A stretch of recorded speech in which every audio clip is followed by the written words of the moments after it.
welcome to 3 Minutes. I'm Bob Jones, and today we're talking about an unsung Holocaust hero that most of you might not know. His name is Abba Kovner. As a hero of the Vilna ghetto, Abba Kovner made a path for Jews in the 1940s.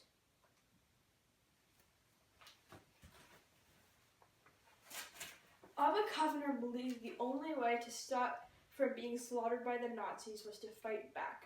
In his words, "We will not be led like sheep to the slaughter."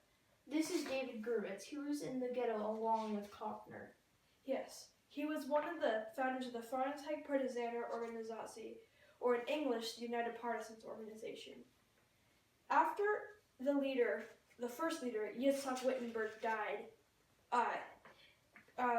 he was captured and killed by the Nazis. Abba Kovner was appointed to the leader of the FPO. In my opinion, it is invaluable that Abba is recognized by us today. His contributions were key to the survival of hundreds of Jews. The FPO was based on his values of fighting back to the Nazis. Without him, there would have been more lives added to the 11 million lost in that fateful time. You said something about the FPO. Can you please explain that to us? The LKH Project was an organization created by a Zionist youth group based on the values that the only way to escape Nazi oppression was to fight back. The values of the FPO were based on the values of Zionism, which is Israeli nationalism. He said, Abba himself, "Jewish youth, do not trust those who are trying to deceive you. Out of 80,000 Jews left in the Jerusalem of Lithuania, only 20,000 are left. Poland is not a concentration camp. They have all been shot there. Hitler plans to destroy all the Jews of Europe, and the Jews of Lithuania have been chosen as the first in line. We will not be led like sheep to the slaughter. True, we are weak and defenseless, but the only reply to the murder is revolt. Brothers, better to fall as free fighters than to live by the mercy of the murderers. Arise, arise with your last breath."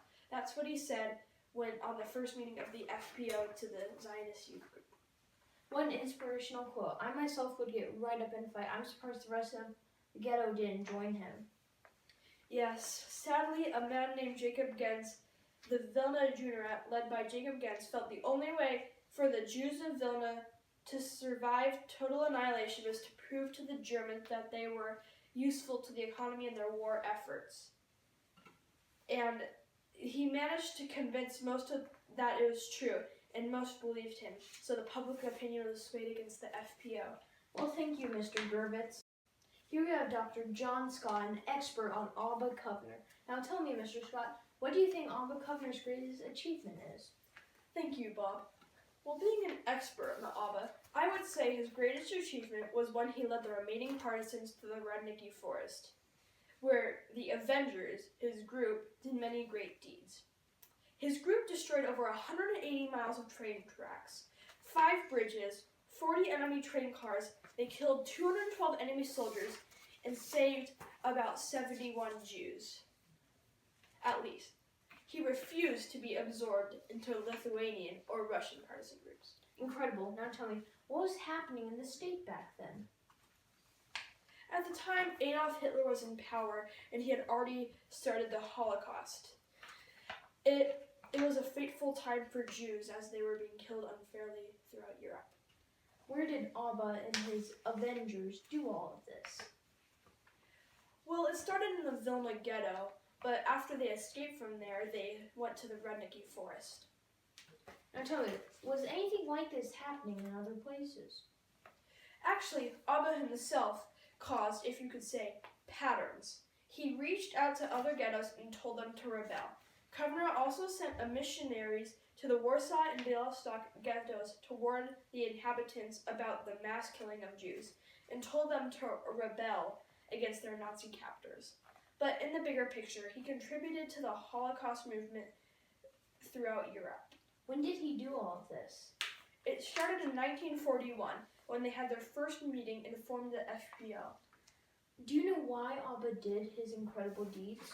Honestly, there's no written reason, and I could probably myself never say the exact reason. But I'm sure it was because he wanted to stop the Germans from killing the Jews, and because he felt it was his duty. We've talked a lot about when he was in the ghetto and what he did after he escaped, but what about before the ghetto? Well, Abba Kovner was born March 14th, 1918, in Sevastopol, Crimea, but he was raised in Vilna. In his youth, he joined the Zionist movement in a youth group called Hashoma Hatzar. Sadly, he died on September 1st, 1987.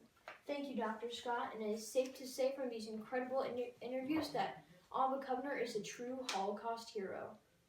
Yes, and he should be recognized for his contributions to the FPO and to saving many Jews. Thank you for watching 3 Minutes.